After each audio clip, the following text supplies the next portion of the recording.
Hello, and welcome to Answers and Reason. Welcome to the freshest, fresh air sci-fi show, PsychEd, Psyched, however you want to pronounce it. It'd be good just to know if you can hear me, if you can see me, if we're interacting well. How are you all doing today? You doing good? I hope so. I just turned my mic up a little bit. I think it looks like it's a bit quiet. Oh, what a day! I've been a busy man today. Been driving all about, doing various things. So I have a nice little stubby beer from Lidl to end the day on. Thanks, Claire, for clarifying. It's good to know. So let's get into it because today we're going to be talking about something very interesting. Hey, Stacey, nice to have you here. Something very interesting. Probably the most misunderstood aspect of psychology I can think of, which is psychopathy. What does it mean to be a psychopath? That's what we're going to be looking at today. Now, before we get into the actual test, there's a few things to go over. Firstly, a little bit about the history of psychopathy.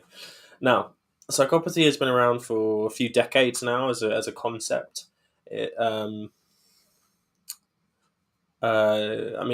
kind of ideas behind it have gone, way back when, but it was really Cleckley in his book Mask of Sanity that kind of like described what a psychopath was, and then the ideas have. Nice to see you here, Dave. The ideas have developed since then. And Cleckley kind of wrote Mask of Sanity, I think, in like the 1950s era. So it's like 70 years ago now. Now, what psychopathy was back then was it was people who presented in with really dysfunctional lives, kept going into mental health hospitals or prisons, like continuously backwards and forwards, but didn't have any sign of what we call psychopathology, mental illness, and that's where the term mask of sanity came from. Is that essentially these people presented as if they didn't have any kind of mental disorder whatsoever, and since then we've come to know these kind of ideas as personality disorders. So psychopathy was kind of more of a broad term for people who had this kind of like this personality traits that led to them being institutionalized or taken to hospital or prisons reoccurringly.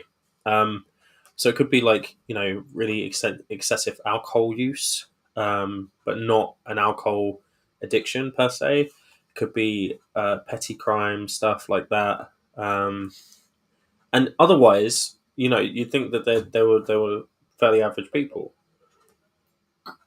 Our understanding of personality disorder has developed quite a considerable amount.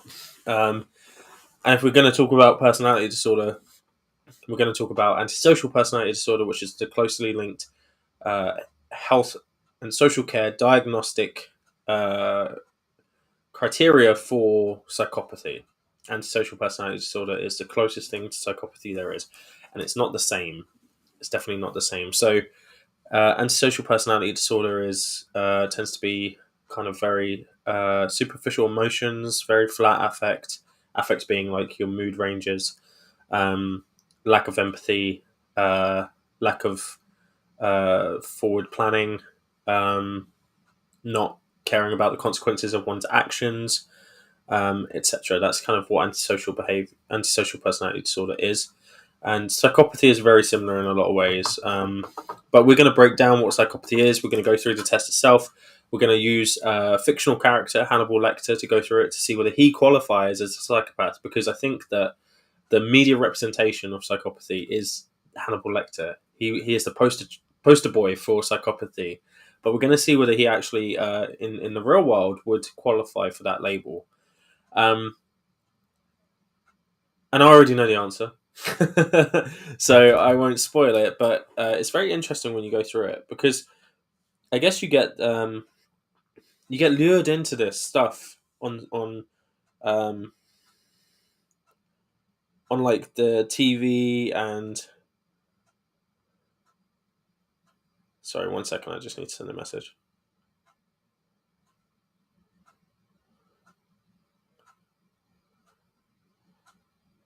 TV and movies, you get lured into this whole like kind of a um, understanding of what a psychopath is, and it's really kind of scary because it's the same thing with psychosis and schizophrenia. You get pulled into thinking schizophrenia is about multiple personalities when actually it's not.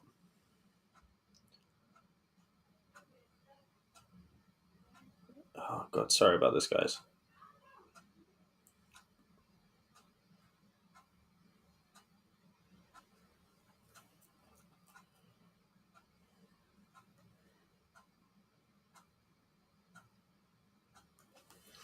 Okay, so it's really uh, bad how psychopaths are portrayed. I think the most common uh, depiction is Norman Bates from the film Psycho, which has Psycho in the title. That's kind of where people's mind goes to, is this Norman Bates. But Norman Bates has, uh, you know, this fixation on his mother. He believes he's talking to her, so that is more around like schizophrenia and I suppose psychosis. But also that representation is just something that we don't see. I mean, if you think about Ed Gein, who is, someone that a lot of like these kind of horror characters are based on, and I think he killed one person or two people. Yeah, he's like the Texas Chainsaw Massacre. Um, he's Buffalo Bill.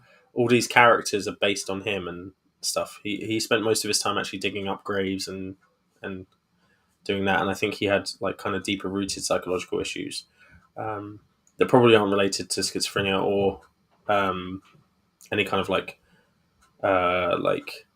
psychotic stuff, but probably more related to attachment issues and things like that. Um,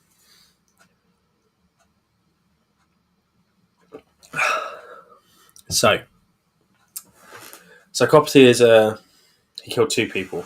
Yeah, I wasn't sure if it was one or two. I know he killed the lady who I think he worked at this local store or something. She just went missing, and they couldn't find her.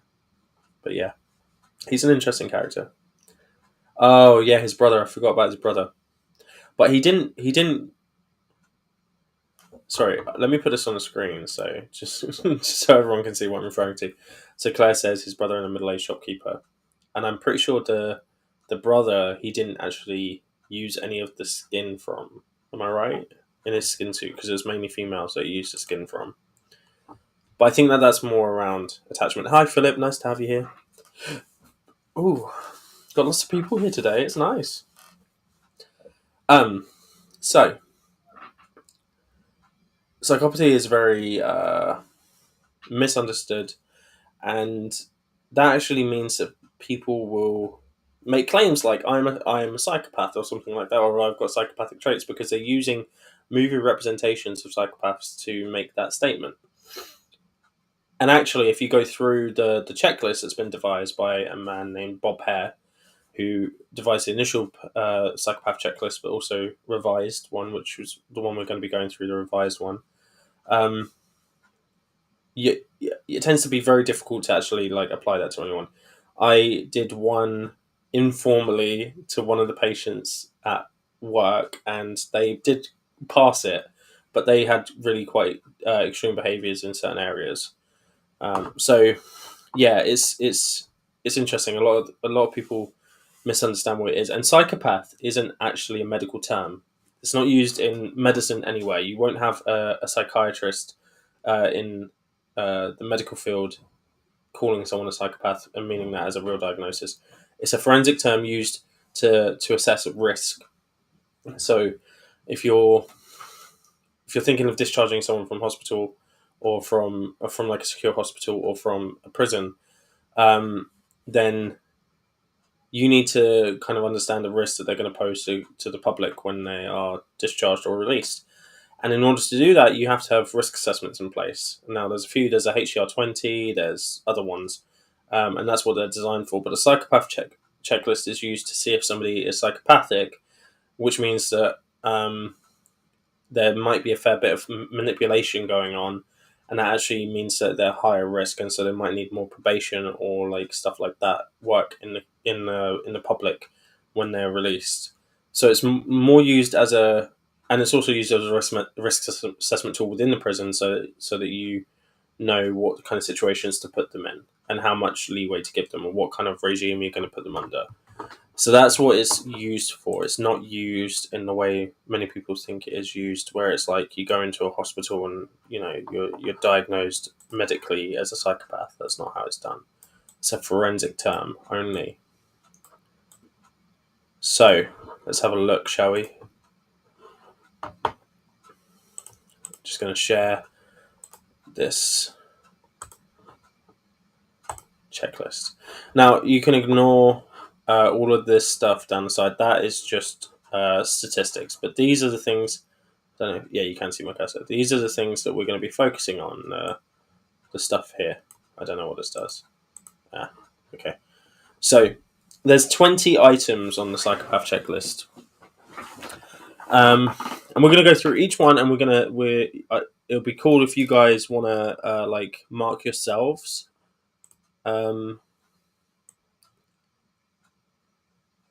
But I think the other thing.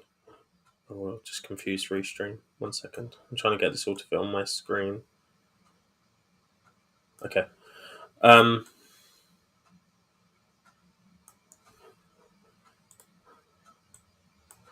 Because I want to be able to chat at the same time. There we go. Everything fits now. We're going to go through it with Hannibal Lecter in mind, but if you guys want to do this for yourself as well, it'd be interesting to see what you guys score. So the way this is marked, and of course, like you have to go and do Bob Hare's training in order to actually deliver this. So don't start picking this out and then start to break it down at home, or like use it to diagnose like friends or whatever. Like this is purely for entertainment purposes. You need to have his training in order to actually use this tool. Okay, but that's why we're doing it with a fictional character. But if you guys do want to do it with yourself, just to see whether you are a psychopath or not, then by all means have a crack.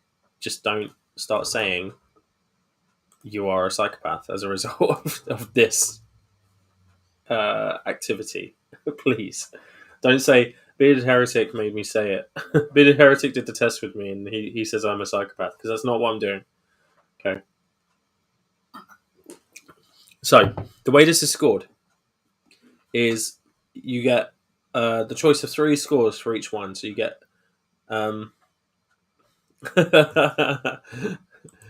Philip says no approves of pineapple on pizza. Metrics suspicious. Yeah. Well, it was made by an American, and they kind of invented the pineapple on pizza. So, what was I saying? Oh, yeah, this is called. You get the option of 3 answers. You get a 0, a 1, or a 2. Okay, so the maximum score is 40 if you score 2 on all of them, and the minimum score is 0. 0 is for never. 1 is for some of the time, and 2 is for all of the time. Okay, so that's the different metrics. So, glibness or superficial charm. Now, what glibness or superficial charm means is that somebody is very charming on the surface, but when you actually try to kind of get to know them as an individual, there's like little to no substance there. So they might come across as actually very kind of like talkative and interesting and stuff, but actually it's all superficial. It's all they don't really care about you or what you're saying, and they don't.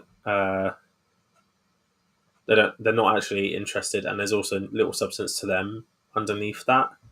So some of the things that kind of present as a superficial charm is they might like use quite flamboyant language with you, or they might wear like fancy clothing, like suits and stuff. There's a book called The Psychopath Checklist, surprisingly by a guy called John Ronson, and he talks about meeting a psychopath in what's this hospital he goes to? I can't remember the name of it, but he goes to like the biggest hospital in the UK, and he meets a psychopath, and everyone else is like psychotic essentially. So they're all kind of having like really interesting behaviors, and then this guy comes out, and he's very well dressed. He's in a suit, and he doesn't appear to have any kind of like psychopathology, and he talks very eloquently, and he says, "Yeah, I'm in here unlawfully. They shouldn't be keeping me here," and it's very convincing, you know. Um, so glibness, superficial charm. So if we're talking about Hannibal Lecter, what do you guys think you would rate him on this? I think I know what I would rate, but put your thoughts in the chat. Let me know what you think he should get for glibness or superficial charm.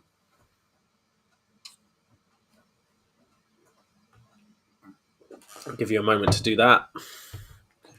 Whilst I promote, I don't know, the rest of the Answers in Reason stream. Are we gonna have to wait every time? Maybe asking the chat isn't the best idea. You guys are slow. You need to be quick off the buzzer. I mean, so yeah, Answers in Reason have a couple shows this week. I think one of them is on something to do with famine. Tuesday. You can't do 1.5, Claire. Come on. You're just trying to be awkward now. Okay, I would give Hannibal Lecter a 2. So we're at 2. I'm going to put this in the chat so we can add it up. So we're starting with a 2. Okay, so I would give him a 2. I think he's very superficially charming. And he's very glib. And glib just means like surface level, kind of like interesting. Grandiose sense of self-worth. So this is not psychotic grandiose delusion. It's a genuine belief. I say genuine, I mean that it's not psychotic. It's not based on a psychotic kind of thinking pattern. They believe they are more important than other people and worth more than other people innately. Not quite an egomaniac. This could be less severe than an egomaniac. It's just I am more important than other people. It is similar to the narcissistic view, but it doesn't have to be that level of it. It's just, this kind of grandiose. I'm more intelligent. I'm better than you. I am. Yeah, we'll go for a 1. Interesting. If we're gonna go, I would give Hannibal a 2. So unless you're going for yourself there, Claire. Are you talking about yourself? I would give Hannibal a 2. So I'm going to put 2, but just keep track of your score, Claire, if it's different to mine. Because I think he's quite grandiose. The fact that he feels like he can exert his power over other people, and he's need for stimulation, proneness to boredom. So this is about someone needing to keep doing things to entertain themselves. Like they can't just sit there and do nothing. They can't just stay focused on one task. They might become quite bored quite quickly and need stimulation. And the reason this is on there is because that stimulation tends to end up being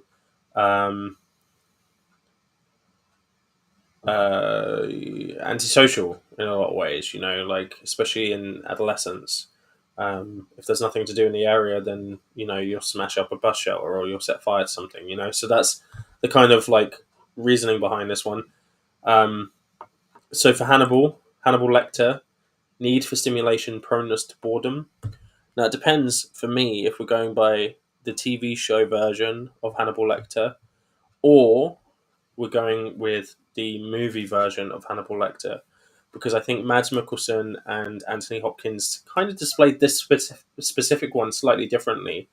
The reason Hannibal does all the stuff in the show is because he's kind of bored and he's interested to see what would happen. So he kind of experiments and he tests things, and it's like it is stimulating to him to watch his plans unfold and to see what will happen. That's kind of the rhetoric that he uses. And Anthony Hopkins' one seems to be more impulsive and act on stuff because he likes doing it. And I think that actually he can sit with himself quite well and not need that stimulation necessary. He's not necessarily just curious about what will happen. He'll kind of just, I mean, he does get that a little bit, but he's in prison at that point. So maybe I'll go for a 1, so it's in the middle ground, because I think that he can be, like, he can just sit with himself. He doesn't need to have an adrenaline rush all the time, but he's also very curious and will do stuff to stimulate himself when he is feeling maybe bored in life, a bit more of a broader thing. So yeah, I think maybe a 1. Yeah, so that's a 5 total so far. Okay. Next one is pathological lying. Now, Hannibal Lecter does lie, but his lying tends to be quite specific to cover up his crimes. He's very specific. I don't think he doesn't ever really lie for the sake of lying, which is what pathological lying would be. So is that a 1? Guys, do you think pathological lying is a 1? Because he does lie sometimes, but it's not necessarily pathological. It's not an impulse to lie. He doesn't just lie for the sake of it. Or, yeah, 1? Okay, we'll go with 1, so that's 6 total. Conning and manipulative. Now, I think we can all agree probably that this one's a 2. I think this one speaks for itself. He does manipulate people. He gets people into certain situations. He uses his knowledge of psychiatry to manipulate people. And he does con people and makes people feel safe, and then uses their vulnerability against them. So I would say 2 for conning and manipulative. Yeah.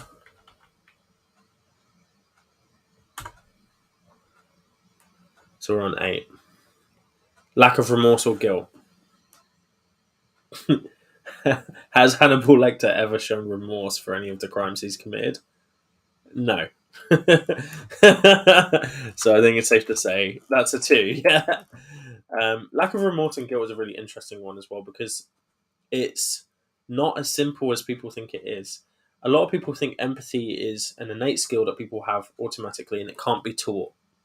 Now, if we think about what we dig in when we so lack of remorse and guilt is different, a little bit different to callous and lack of empathy, but remorse is linked to empathy because it's feeling bad for other people, right?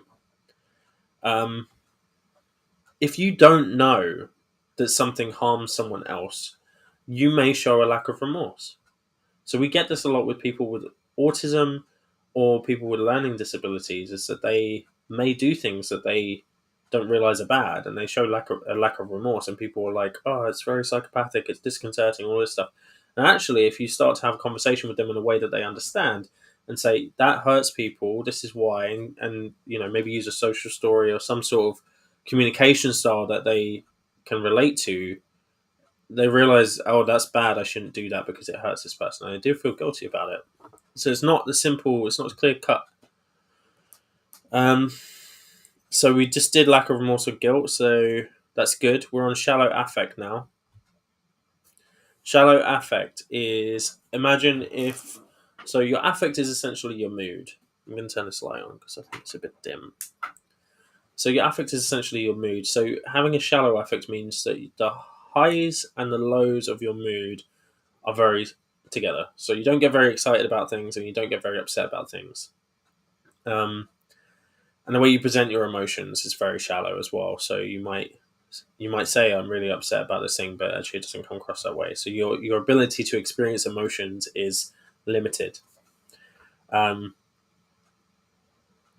that counts for fear, that counts for anger, that counts for all of these things. You just don't feel that much in terms of emotional feelings.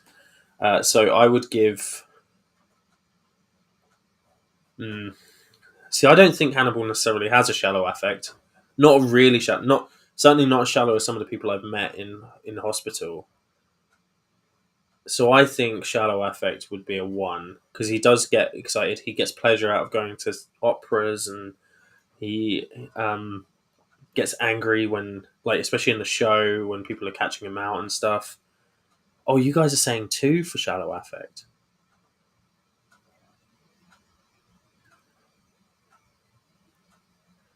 Hmm.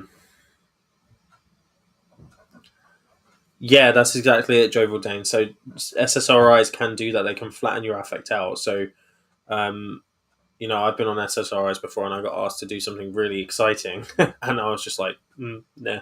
You guys are saying two? I'm leaning towards a one, but we'll go with your answer. We'll go with your answer. I'm leaning towards a one. So he may have shallow affect. Okay. Callous and a lack of empathy. Callous being that you're immune to other people's sufferings, and a lack of empathy is not caring about other people. So again, this is more complex than it seems because people who are autistic, they may seem to have a lack of empathy, but that's more to do with their theory of mind, their inability to, or their impaired ability to put themselves in the shoes of other people and think about things from their perspective. So again, if you start to say that, if you do it in a way that makes sense to them, uh, I it hurts me when you say that. Imagine how you feel when I say things that are similar. Then you can actually teach someone empathy. You can teach someone that skill. So I think his lack of empathy would be two, certainly, because he didn't care about any other people that he killed. So yeah, so I'm gonna say two for that. And yeah. So Claire asked, did his love of torture count towards his lack of empathy? Absolutely, because you wouldn't torture someone if you cared about how they were feeling. Now, parasitic lifestyle, I'm going to give this one a zero because parasitic lifestyle is. You haven't missed much, Sandy. We're only less than halfway through the list at the moment. We're just currently going through the psychopath checklist and referring to it to Hannibal Lecter to see if he fits the bill, if he matches up with what a psychopath is. So just to catch you up, there are 20 items on the psychopath checklist developed by Bob Hare, and um, we're at parasitic lifestyle, which is almost halfway through the list. And currently we've gotten to 14. He scored 14. So there's three different scores you can give it: 0, 1, or 2. 0 being never, 1 being sometimes, and 2 being most of the time or always. Um, and parasitic lifestyle, I'm going to give a 0 because there's no point. This is more about finances and about living off of other people in a parasitic way. So you might abuse people for money, or you might like cuckoo someone, or you'll get someone hooked on drugs in order to steal their money and stuff like that. Like it's very financially driven, and he's a very rich psychiatrist. He doesn't live off of anyone, and yeah, there's an argument I suppose that could be made that technically eating people is the most parasitic behavior, but that's not what this is referring to when it's describing parasitic. It's not literally living off of someone. It's living off someone's body. It's like it's living off of someone, like, financially, or like using them. Maybe inserting yourself into their life and eating all their food and living in their house and stuff. So I'm going to give him a 0 for that. So he's still on 14. Okay. Poor behavioral controls. Now, this one's an interesting one because we can look at this one or two ways. He is very controlled in his behavior. He's very controlled in how he acts and stuff, but he does also kill regularly, knowing that it's wrong. Now, does he just do that because he doesn't care and he sees himself above the law? Oh, never had this before.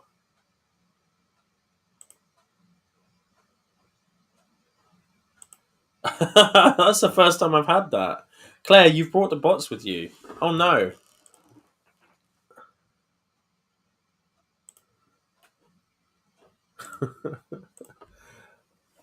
That's weird. Have they got? I don't. I'm not on YouTube. I'm just doing this through Restream, so I don't know. Someone's bought the bots with them. I'm blaming Claire. Um. So poor behavioral controls is more to do with. Well, he has the impulse to kill people, but wait, can I make you? I can't make you things from here. Claire, is there any mods here? I don't know. I don't want to have to open up. Like, I'm only using one screen, so it's going to get a bit confusing. Did I get rid of them? I don't know if I've just blocked them from my restream thing.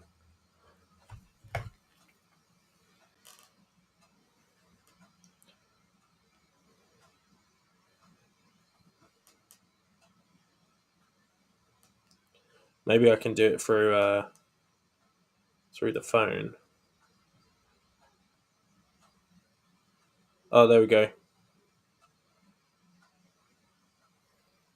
You're both mods now, so no, I couldn't. I couldn't do it through restream, Claire. So I've just done it on my phone. So you should both have spanners now. Anyway, what was I saying? Um, I think his behavior, his behavioral controls. I don't think his killing is an accurate representation of that, because I don't think he kills because he lacks control over his behavior. I think he kills because he feels he's better than people and he doesn't care about people, and that's what he wants to do. He sees people as meat, so he's very good at controlling his behavior. So I'm going to give him a 0 on that one as well. Do you guys agree with that? So we're still on 14.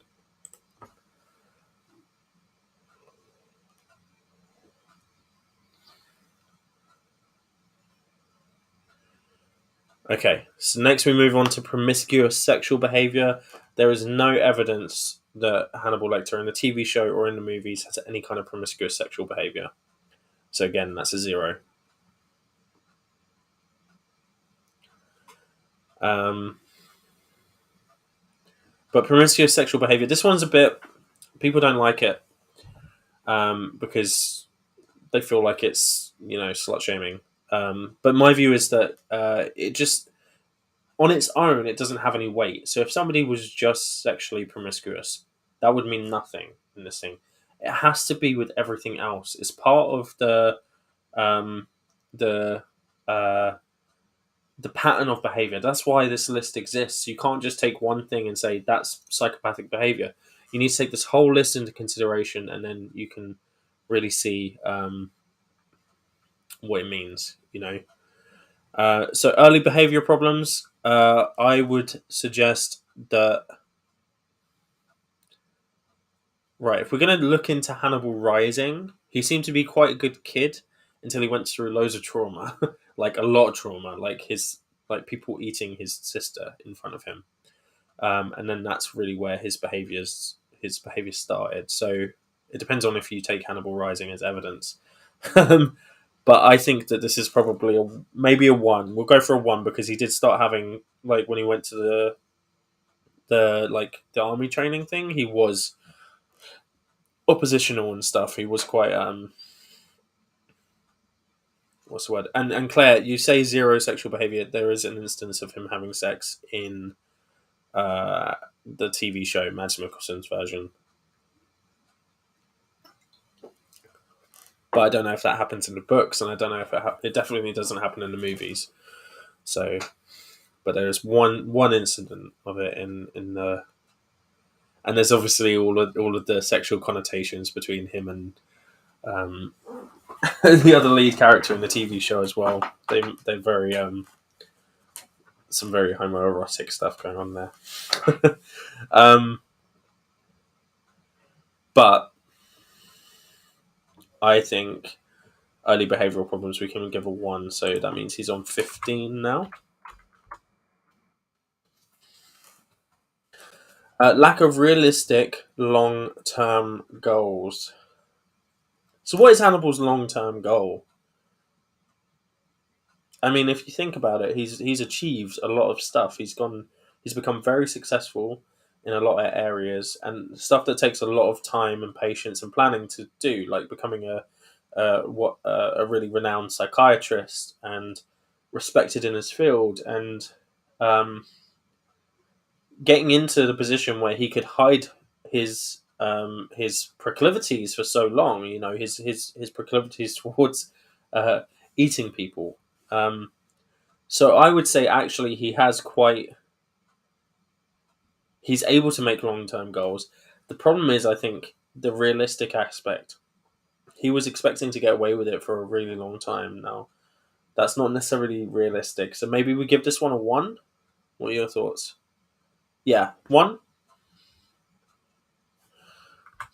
I'm going to give it a one. You guys can do your own notes, whatever you want to do. Impulsivity. I don't think he's very impulsive. I think he's very measured. He's very direct. He's very um, controlled, and he can wait. Even if we think about him as a predator looking at prey, he doesn't jump at the first opportunity to take that. He will be ensuring that he is in a safe place to do it, and that's especially visible in the show where he sometimes is almost drawn into traps, but he kind of realizes it at the last minute. So I think impulsivity, I'm going to give it a zero. Yeah, would you agree with that for impulsivity?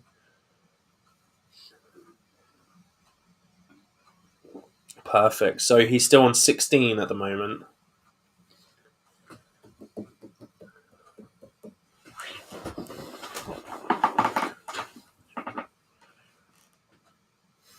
Perfect. Um, so failure to accept responsibility. No, sorry, irresponsibility. So irresponsibility is a bit different to the next one, which is failure to accept responsibility for our own actions. You have 17, Claire. Cool. So irresponsibility is more about um, it's kind of linking to impulsivity. It's acting in a way. It's like carelessness. Um, it's acting in a way that could cause harm to others, and you don't care. So like driving your car on the pavement, or uh, shooting a firework in a crowded location, or stuff like that. It's irresponsible. Um, is Hannibal Lecter irresponsible?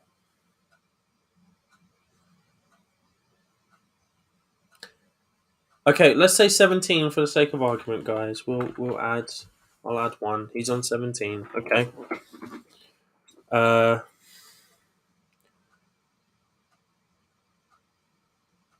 I think I would say he is irresponsible because it's not just about his victims, but the fallout of what that could have, the impact that could have on the people around him as well.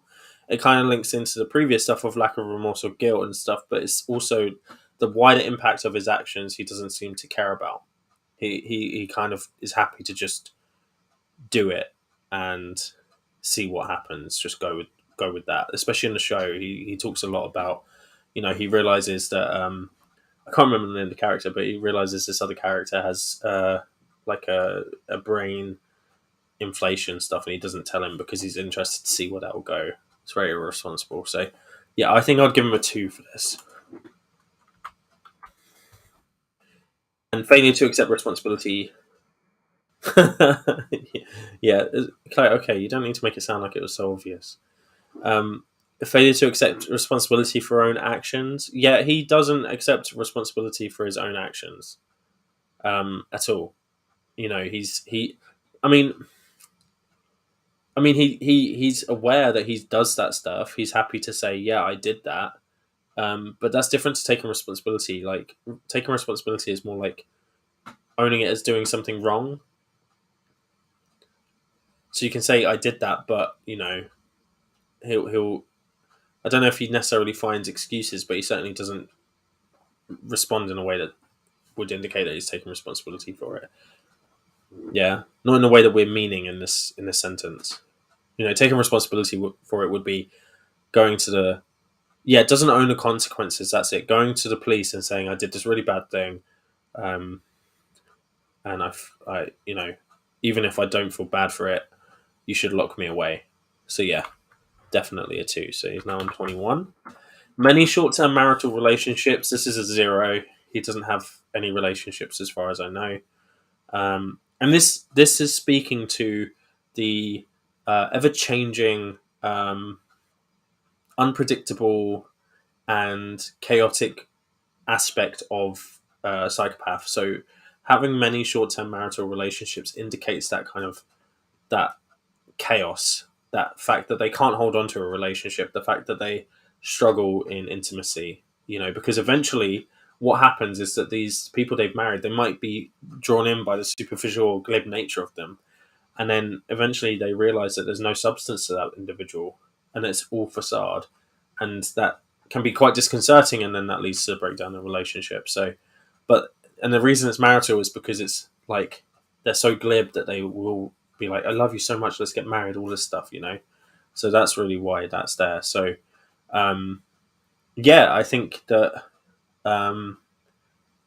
that's a 0. Yeah, so still on 21. Juvenile delinquency. I'm trying to think from Hannibal Rising whether he was delinquent.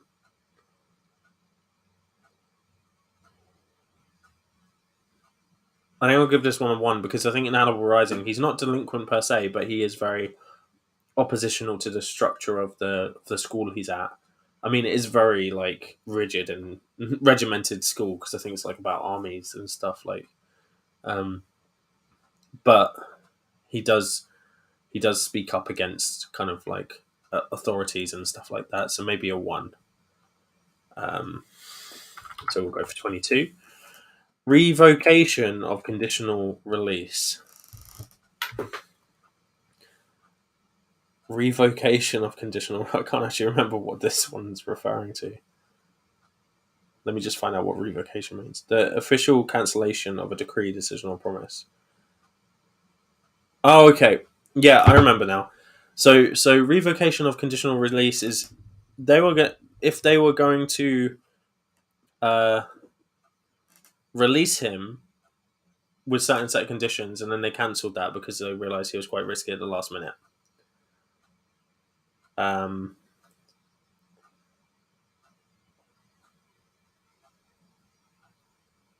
And I don't know if that's ever happened. I think when Hannibal was caught, in all the media that there is, he stayed caught until he escaped. I don't think they were ever thinking about releasing him. So that one would have to be a 0 because they weren't that he's never been up for release. So he's still on 22. And then the last one is criminal versatility. So this one is not so. Hannibal kills people, we know that, but is he versatile in his criminal behavior? Has he also engaged in other sorts of crimes, stealing, setting fires, antisocial behavior, other aggression, um, uh, sexual offences, tax offences? All this stuff, other money-based offences. Is he versatile in that? I would say there are elements of him having criminal versatility because he does stuff like forging and he'll con people and stuff like that. So especially in the show. So in the show, Mads Mikkelsen cons a bunch of people and will forge documents and will do stuff, but it's not to the extent that this is referring to. So it's not all these other things. So I think I would say a 1. I would say a 1. I'm going to say a 1. Okay. So, Hannibal Lecter. We've just gone through the PCR with Hannibal Lecter. And Hannibal Lecter is the most renowned, the most cited psychopath in media. Probably. I don't have a citation for that. But, when we think of psychopaths, Hannibal's up there because he's callous, he doesn't care about people, he's very intelligent, he wants to eat people and all this stuff. In order to get a diagnosis or to get the risk factor of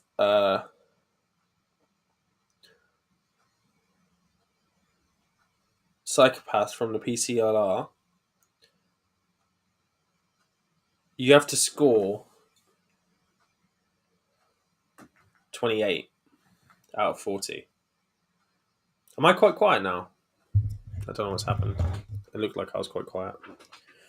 You have to score 20. I think it's 28.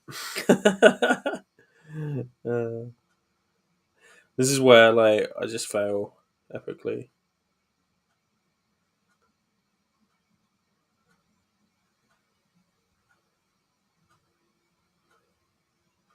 I'm finding out. Oh no, they're back. Kill them.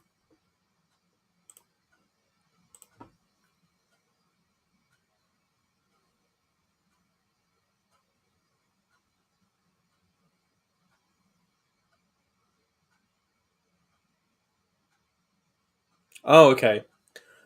I was wrong in both counts because I was making the average.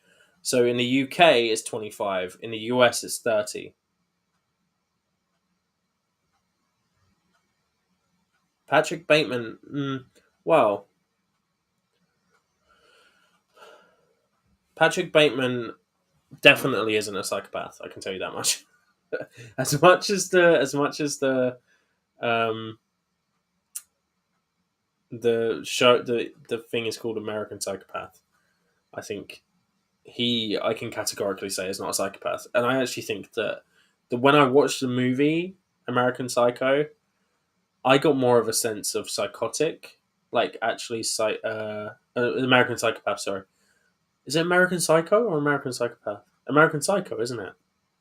I got a sense that he's actually um, psychotic, and that all of that is some sort of hallucination, and none of it happened. And that's kind of like what happens at the end. You know, he gets told that the guy that he thought he killed with an axe was still alive, and they didn't find any bodies and stuff. So yeah. So 25 in the UK, and it's 20. It's 30 in the US. So even, and I was being generous because there was a couple of things I would have marked less than you. Even with that generosity, Hannibal Lecter is not considered a psychopath. It wouldn't, and it's not like, oh, he's on the borderline. They won't give that diagnosis without the score being 25. 25 is a low score for it, not a high score, not like a borderline score. So there's no like kind of blurred lines here. If it's 25, then they're a psychopath. If it's 24, then they're not a psychopath. It's that clear cut. Now, they might still treat that person with some caution because, you know, they obviously exhibit a lot of the signs of a psychopath, but ultimately they're not. Yeah? So that's really important to remember. So what we have here is a demonstration of how, and I'm going to stop sharing the thing now because we've been through it. A demonstration of how media misrepresents psychological concepts in movies, TV shows, etc. Because psychopathy is really misunderstood. Psychopathy is one of those things, you know, it's not just a lack of empathy. It's not just hurting other people. It's none of those. It's not any one of those things in isolation. Just like it's not uh, having sex with a bunch of people, you know, being promiscuous. It's not just that. It's the combination of all these things together. It is this stuff together that makes someone psychopathic. And the idea behind this label is really to look at risk management. So if you have someone with a lot of these things, then it's clear that they're going to need some more risk management because you know they've been through it before, especially like the conditional release thing. If you're thinking about a conditional release and you look back and they've had revocations of their conditional releases, then you are going to reconsider whether actually we should do that because it's been cancelled in the past.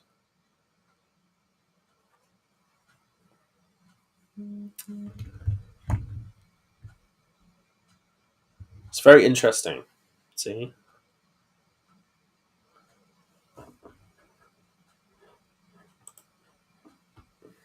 have you ever thought about reviewing some of those interview with a psychopath videos on YouTube? I've watched those and been very confused by what I'm seeing.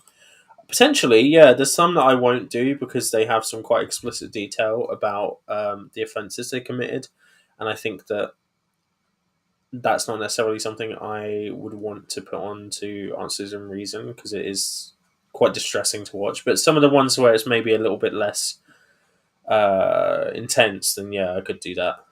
Um, the veneer, I think, is a really key part of psychopathy. There's a veneer of charmingness. There's a veneer of care and stuff. And a psychopath, a really interesting thing about the lack of empathy, it's not that they don't know how other people feel. Lack of empathy isn't not being aware, not being able to put yourself in other people's shoes. That's not what it is. That's more the theory of mind, lack of theory of mind, which is related to autism. A lack of empathy is not caring. Not you can say, I know this is going to upset you, but I don't care. And that's a lot harder to work with because if I say to you, like that hurt me, and you say I don't care if that hurt you or not, how do I get you to care? And that's the problem. It's very difficult to go into that kind of niche with someone who just doesn't have that feeling. They just don't. Now, psychopaths can exist lawfully, but it's difficult for them because they just don't understand. They just don't. They understand the effect things have on other people, but they don't get why it happens. So yeah, I understand that that offends you or that upsets you or whatever. I don't care, and I don't get why it does. You're weak for doing it, and that's largely where their kind of like superiority stuff comes from. I want to go over some of my serial killers with you. We need to review their behaviors. Yeah, that would be really interesting. I'd love to do that. Um, I think a lot of the I've lost all my.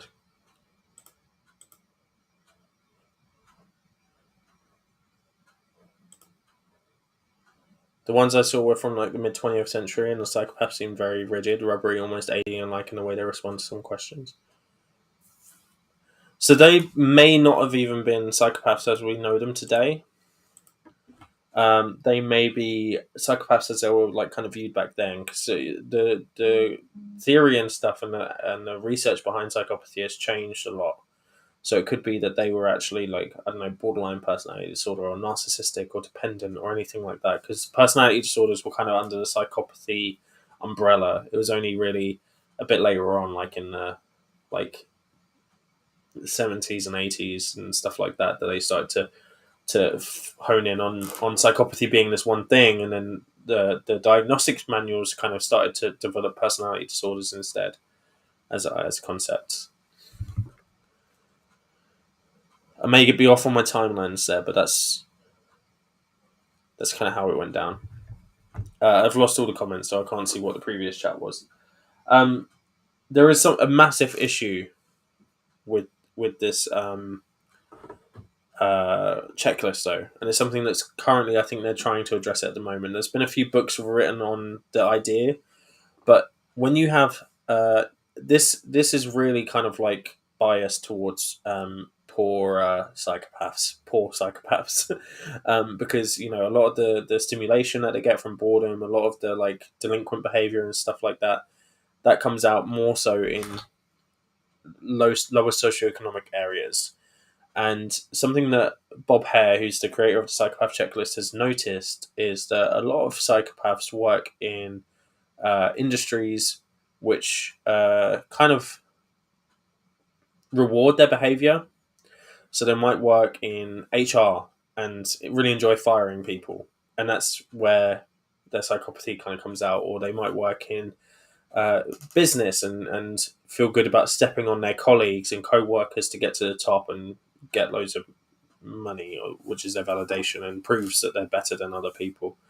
Um, they may even work as surgeons. There's lots of surgeons that are psychopaths, um, and they enjoy the praise that they get for doing something technically amazing, but they don't really care about the person they're working on, so they might take risks that they wouldn't normally take.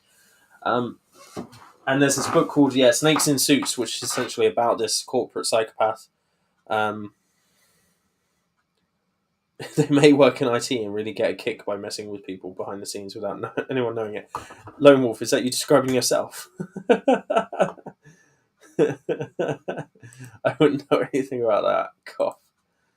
Are you the one sending the bots? I knew it was you. Um, but yeah, these are people that, if they're born into an affluent neighborhood and stuff, and they have the right direction given to them, and some of their like more dangerous kind of like behaviors are mitigated for by their families and other things, then they may end up in these positions of power. And then this checklist doesn't really account for that because it talks about delinquent behavior, all this stuff, criminal versatility. They may just be psychopathic, but in thing. The other thing that's really interesting is that we don't really have a good idea or a good grasp on what causes psychopathy. Now, if you link it to antisocial personality disorder, then you tend to see similar traits between them. They're not exactly the same, but you tend to see similar. So you can take some of the theories behind antisocial personality disorder, which is attachment difficulties predominantly in men, um, where people internalize their emotions and shut them down in order to cope with like trauma or some sort of attachment issues in childhood, and then that causes people not to care so much about other people, not to have a fluid affect and stuff like that. That's one of the main theories for um, antisocial personality disorder. However, it's not clear cut, and because psychopathy is a forensic label given to a certain person with certain personality characteristics, the kind of research is still very vague on how it's caused. It's also mixed up really well with sociopathy, and I think sociopathy is a pretty redundant term. I don't think it has any real use. The idea being that psychopaths are born and sociopaths are raised or made or something, so a dramatic event can make someone a sociopath. Um, I've barely seen sociopath used in any literature. I've seen it a few times, but I think that it's pretty much the same thing as psychopathy, just with a slightly different label. And certainly, Bob Hare doesn't talk much about sociopathy, and he's the leading expert on the in the field. So I have no reason to really differentiate the two things. Um, so yeah. Lone Wolf says, I concluded that I must be something like a psychopath because the only partners I'm attracted to are crazier than I am. That's reasonable, right?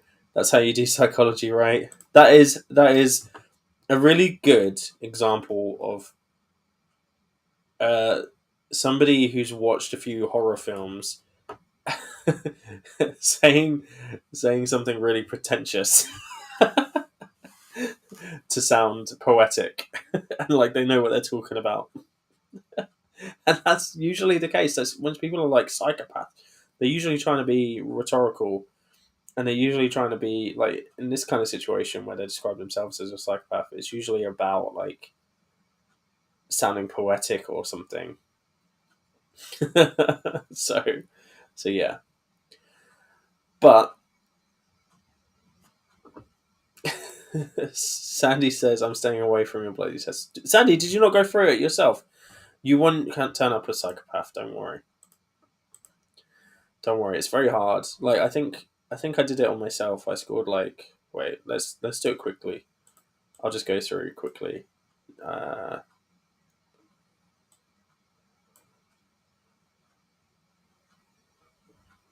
uh,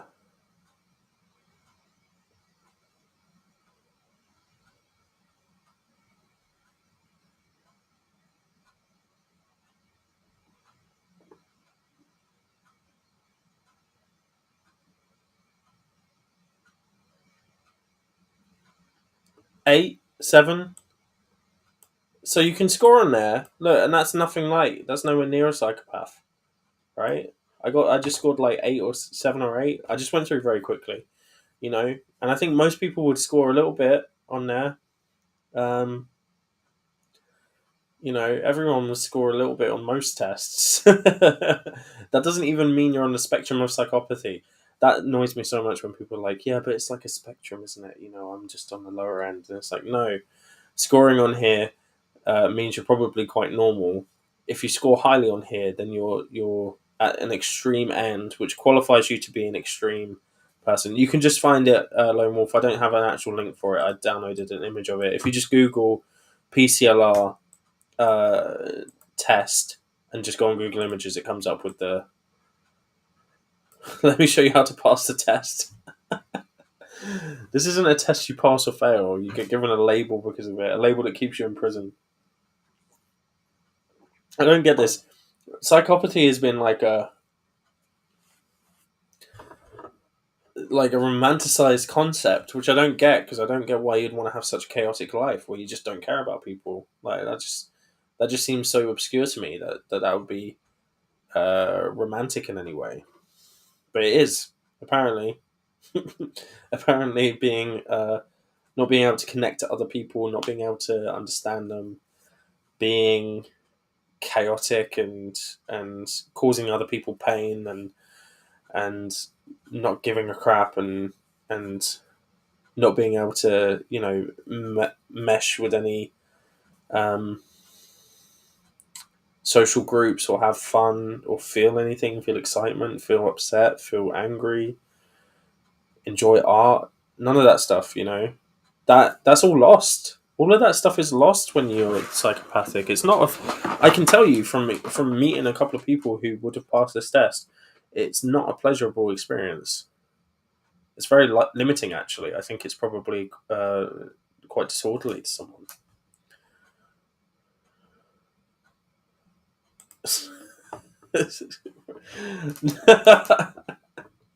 Are you saying psychopathy is good and pure, Lone Wolf? Because that's an interesting take. You're just. I know what you're here to do, actually. I should stop engaging. You're here to derail me. That's not even my paranoia. Guys, if you think I'm paranoid, just go look at the other PsychEd streams. You'll see Lone Wolf tries to derail me every time.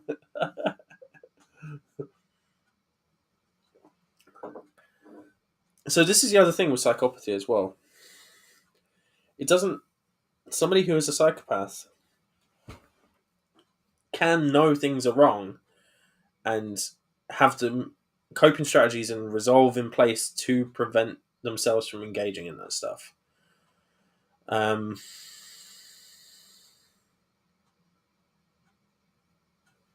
so it can happen. It takes a lot though. And usually because of the impulsive nature of them and difficulty in taking responsibility, it's a real struggle to get that kind of therapeutic work in. It's a real struggle. So there are people who will say, oh yeah, psychopaths know. People simplify it down to psychopaths know right from wrong, they just don't care. That's not the entire story. It's about impulsivity, it's about chaos, it's about um, being bored, it's about having no emotional affect. So you have to do. Right, imagine you don't get scared easily. Feeling scared is quite the thrill, isn't it? So you have to do something even more extreme to get that feeling. You know, this is the problem with people with low resting heart rates as well. In order to get the blood pumping properly, they have to do like extreme sports.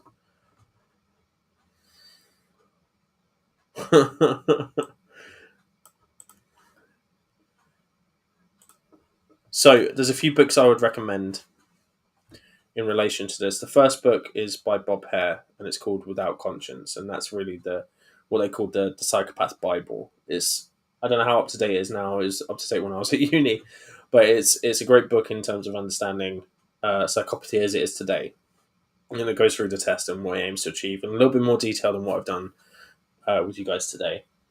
The second book I would recommend is Snakes in Suits, which is again Bob Hare writing about corporate psychopaths and the difference in their lifestyles and how they relate to people, and Um, oh yeah, you are late, Joe. That's fine. You're good. And how they work within a corporate environment and how corporations actually promote that kind of personality trait. The third book I'd recommend is The Psychopath Checklist, which is by John Ronson, who's a great author and what does he do? Journalist. And he also wrote Men Who Stare at Goats, which is a great book and a great film. Um, but he really goes into it's a bit more less formal than the Bob Hare books, and it's quite interesting his approach to it and how his journey through psychopathy. He also does a TED talk, which is a bit shorter, where he basically does the whole book in an hour or less than an hour. Um, any other books? Oh yeah, Mask of Sanity is really interesting. Just see the start of where psychopathy come from and how it developed. And is that everything?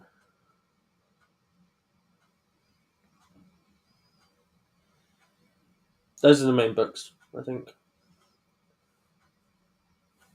Trying to see if I've got any more.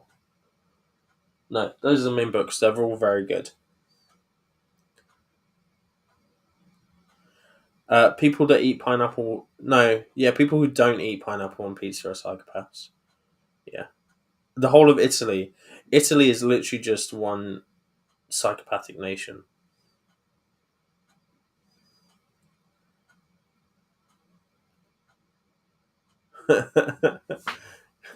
Italy is just a bunch of psychopaths. Um.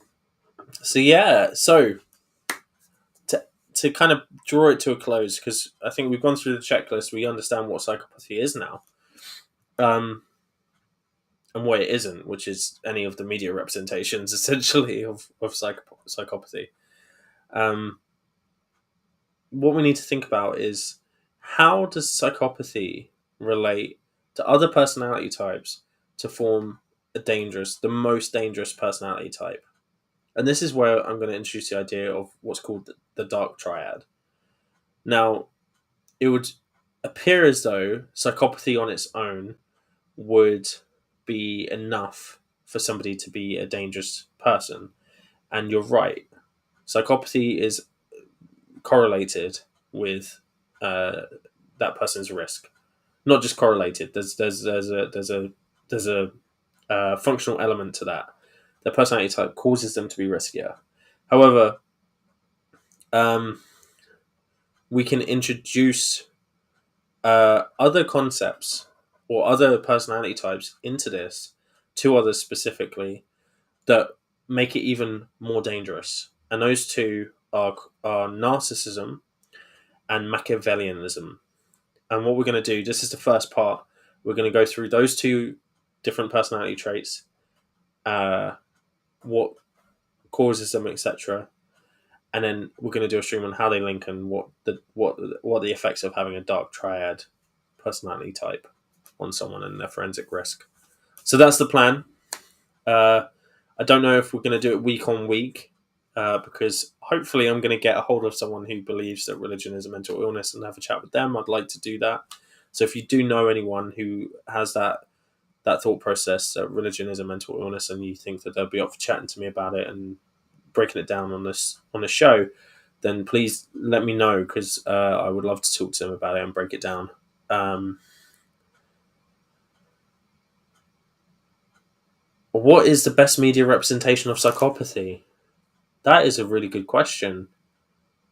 Um, there was a BBC drama based on a real life man I do not know the name of, about a psychopath, and it was really good. It was. I remember looking at it in our uni course and how he was practicing crying in the mirror to be able to emanate other people's emotions and what that looks like, because he couldn't naturally do it because his affect was so shallow. Um, let me see if I can find the name of it. If I can spell psychopath right.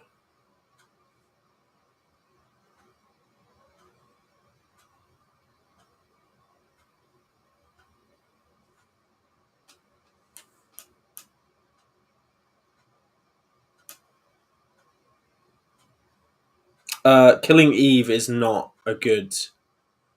Killing Eve is not a good representation of a psychopath. Neither is Luther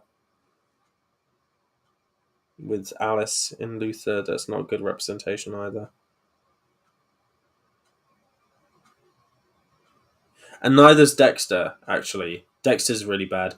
Dexter starts off really well because he does literally not care about other people and he's kind of got this impulse to kill. So he kind of goes, well, I know serial killers are bad, so I'll kill serial killers instead. Um, but by the end of it, they've just thrown all of that out the window. Um, and also, psychopaths don't have an innate impulse to kill things.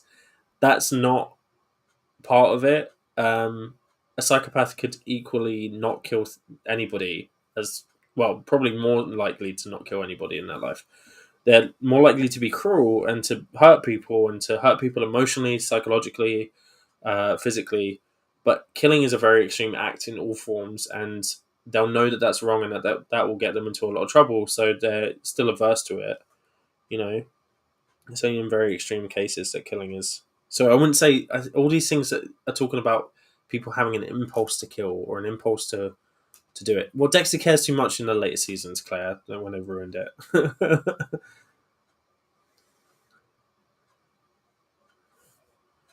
Oh, what is this BBC documentary? No, it wasn't a documentary. It was a. I don't want to spend my entire rest of my time looking for it, so I'll find it. Is it a serpent? No, it's not a serpent. I'll find it and I'll put it in the chat or in the comments bit. Um, it's really old though. Uh,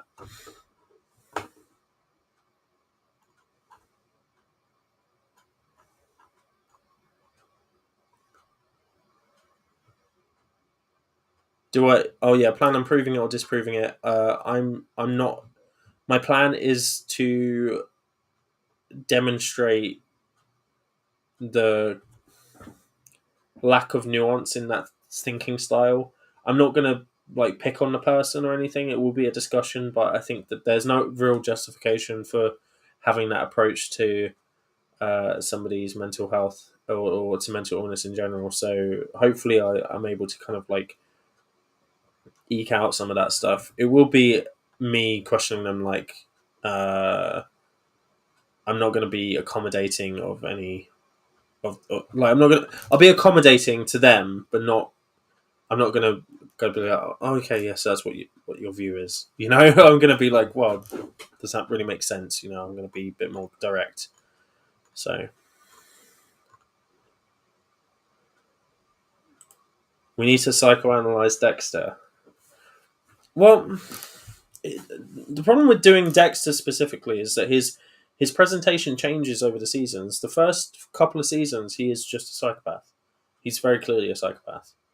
Um, but then as it goes on, it's kind of becomes a little bit more like he's got this like bloodlust and he loves loads of people. Like the whole Rita thing. He was with Rita because it was a good cover, and then he actually starts falling in love with her, and then the whole crazy stuff with his sister at the end. I don't know. They lost the truth in the dramatization of trying to find things to make the story more interesting, and I think it failed.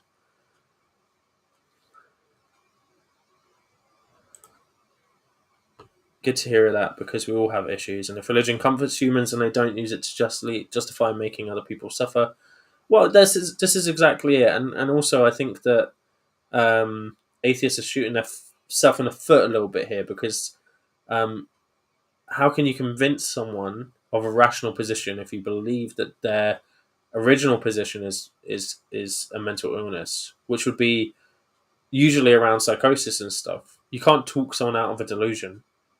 That's not how therapy works with that person, you know. So um, it's like you're saying on the one hand, oh yeah, we want to convince people otherwise, and usually they will say I was convinced otherwise, but then on the other hand they're saying actually it's not a choice, it's just something that somebody has because they are mentally ill. It just doesn't make any sense.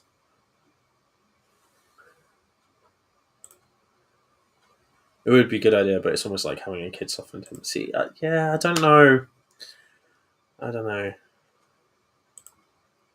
So the strange answers to the psychopath test is his psychopath checklist book in a TED talk. So definitely go watch that. It's very good. Yeah, it's a good TED talk, but the book is a lot more detailed about his journey and what he found and stuff. But that's the same one that I was talking about. Um, so yeah, this is the first conversation on the Dark Triad that we've had. It's fiction. Yeah, I know it's fiction, but it's trying to represent something real, and this is the problem with all of these things trying to label things. He calls himself a psychopath throughout the show. Now, do, it's a bit like, oil drillers getting frustrated at Armageddon because that's not how drilling works, and why didn't they just train the astronauts to do the drilling rather than uh, them becoming astronauts, which is a much harder skill. you know, it's it. There's you can watch stuff that's in your wheelhouse, and it's more frustrating to you. Like I watch magic films, for instance, like because I do magic tricks and stuff, and I'll watch like Now You See Me, and I'm just so frustrated because it's awful. The best magic film in the world is The Prestige because it doesn't try to be it has this supernatural element that it kind of throws in there in a very Christopher Nolan style, but it's obviously supernatural. Whereas Now You See Me presents fake tricks as if they could happen in real life and they can't, which is really annoying. And it's the same thing I have with diagnoses in movies. If you're going to say someone's got schizophrenia, if you're going to say someone's a psychopath, if you're going to say someone is, I don't know, bipolar or something, represent it accurately because what you're doing as well is you're demonstrating a group of people. You're representing a group of people, and if you represent psychopaths as being bloodthirsty, uncontrollable, etc., then that's what people are going to believe, and that's what people believe. They believe Hannibal Lecter's a psychopath. We've just shown today that that's not the case. So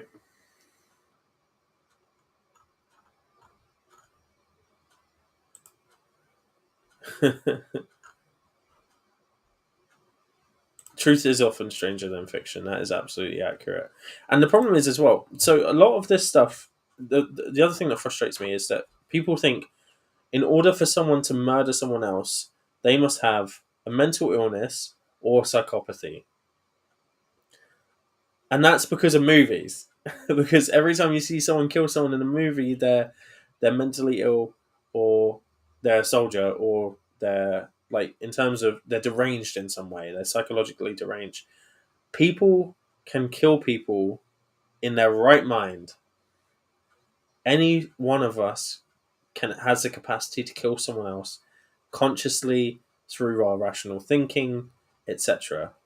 We could even, kill someone in an emotional rage. That's not mental illness. That's part of the human condition. Getting so angry that you murder someone is part of the human condition. It's not a um, it's not a given that just because someone is a killer that they have some form of psychopathology. That's just not true. That's just not true. Evil can be done by everyone. In psychology we call it the banality of evil. How evil acts that we witness in the world are done by very average people. There's the guy that killed his wife and two kids. She wanted to leave him or something like that, and so he killed her and his two kids not that long ago. Um, Took his kids to the place where he worked and put them in a vat or something like that. Very awful. Um, he had no psychopathology. And he even came home and spoke to the police and was just chatting. He was not a psychopath. He had no history of any kind of violence or aggression or anything like that. No drug or alcohol abuse. He just got angry and acted and then killed people. Yeah. And this is the thing. That's scarier for people. It's easier and more like it's. I think it's shocking to people that normal people can do that kind of stuff. It's shocking because yeah, exactly. In stories, there has to be a reason that isn't rational, something that is dramatic and explainable through a MacGuffin. The mental illness trope is just easy, but it's also easier for someone to consolidate the information. It's easier for someone to consolidate the fact that um, uh, this person did this act because they have this part of them that isn't right. Yeah, rather than thinking all of us could potentially be that person. And I think that would make a more interesting film. I think that's more of a MacGuffin, that actually you or I could end up in that position.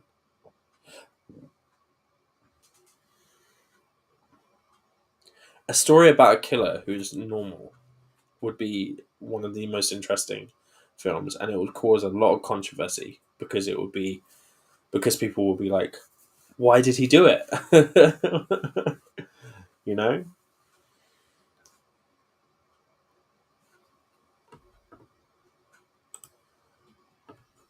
The scariest channel on YouTube is that chapter because it's a channel full of stories of regular people killing people they know and love.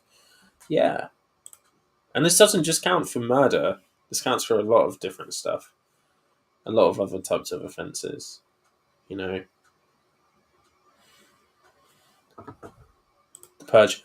You say this, but even the Purge, when you watch it, when the people come to the house, for instance, if we're talking about the first movie, and I know there's a TV show, but the first few films, everyone that is involved in it has some sort of kind of weird derangement. They act in a slightly odd way. They might be overly flamboyant, or they might speak in like a scary tone, or seem unhinged in some way. Even though technically they're supposed to be average citizens, the way they're presented is still very much they're deranged and they're bloodlusted for this thing or whatever, that kind of thing. So yeah, that's my closing thought. That's my closing thought is that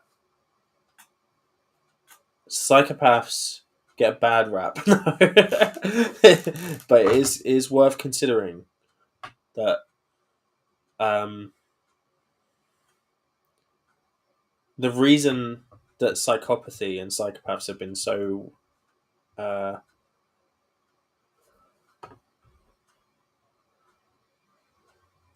sorry, got distracted. Yeah, the TV series is a lot better, though some people do get bloodlust after killing for the first time. Yeah, but they don't kill because they've got bloodlust. You know what I mean? Like they don't like the first time they kill isn't because they're bloodlusted or because they're like psychopathic or whatever.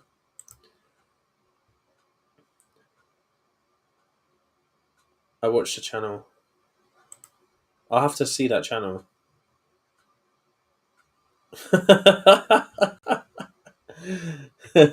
Joe, you probably hate it. As by all accounts, it's not a very pleasant experience.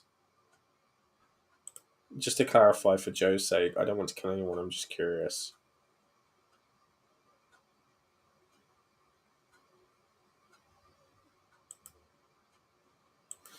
So we have to be careful because media representations inform a lot of what we think we know about things. Physics, biology, history, all this stuff, psychology. And I would argue that psychology, the misrepresentation of psychology, is more damaging than anything else because it actually affects how we treat a group of people who are vulnerable. Now, psychopaths, I don't know if I'd say they're vulnerable per se, but certainly they're not who we see in the movies. And that's really important to remember because when we're talking about them, we use it as a pejorative a lot of the time. But these people, their experience of life isn't always good, like because of their psychopathy. So it is important that whilst we do hold them accountable for their behaviors because they won't do that themselves and any actions they do that are horrible. We also try and figure out ways of helping them to cope so that we don't have to deal with the fallout of that stuff anyway. Yeah. So that's really key.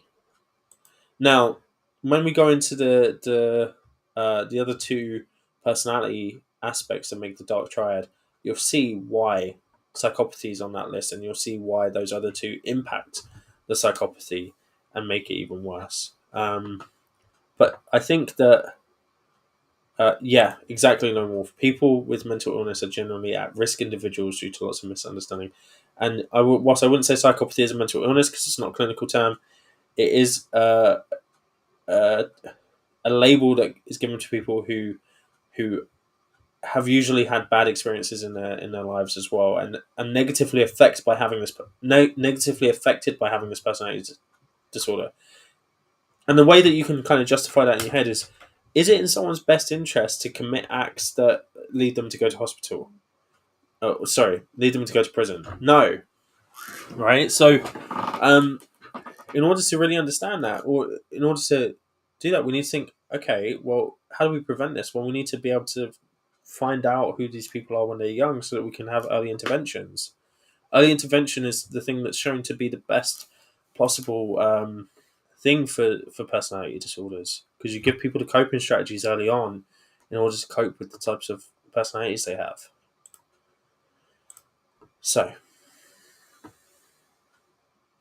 I'm looking forward to the wrap up on the Dark Triad and seeing how each of these things interplay to make a really dangerous personality type. Something that, even I would say that, that's properly dangerous. Very rare, but properly dangerous. But for now, I think we're done on psychopathy. So it's been an absolute pleasure. Thank you all for coming and joining me, and I hope you had a good time. If you do want to do the test yourself and give yourself the unofficial score, because it is self-report for one, and this isn't a self-report test. This is given by somebody goes into your history and does it for you, so it's not a self-report test. But also, you're not trained in it, I'm not trained in it, so we can't give an official diagnosis or anything, and it's not even a mental health term, so just be careful with it. But if you do it, pop your scores in the comments section below, and let's see, what you kind of get, and it'll be interesting to see if you are a psychopath. And with that, I'll say goodbye.